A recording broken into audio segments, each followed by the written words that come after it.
Video last missile certificate काढायचं subscribe होतं like करायला विसरू नका मिसाईल आणि share. सर्टिफिकेट आणि ते रहिवाशी दाखला काय म्हणतात ना त्याला मग डॉमेसाईल सर्टिफिकेट डोमासाईल रहिवाशी दाखला डोमासाईल म्हणते आणि मग? काढा काढा मग ते काढा उत्पन्न दाखला द्या.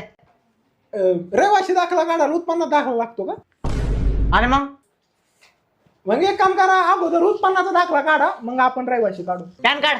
कशाला अहो तुमचं उत्पन्न बघावं लागेल ना. आता उत्पन्न आहे पॅन काढून बघायचं कधीपासून सुरू झाले ए बाबा पॅन्ट वरती. वरती किती बॅटला अरे पॅन कार्ड नाही पॅन कार्ड म्हणलंय मी. पॅन कार्ड पॅन कार्ड नाही माहिती का? आधार कार्ड द्या पॅन कार्ड काढून घेतो. हा मग एक काम करा पॅन कार्ड राहून द्या अगोदर आधार कार्डच घ्या ना काढून मग आधार कार्ड पण नाही का तुमच्याकडे? नाही ना आधार कार्ड रहिवाशी दाखला आधार कार्ड मला माहितच नव्हतं ना घरी फोन लावून विचारा त्यांनी काढलेला असेल. फोन तरी आहे ना आता. फोन आहे सिम कार्ड नाही ना जरा एक काम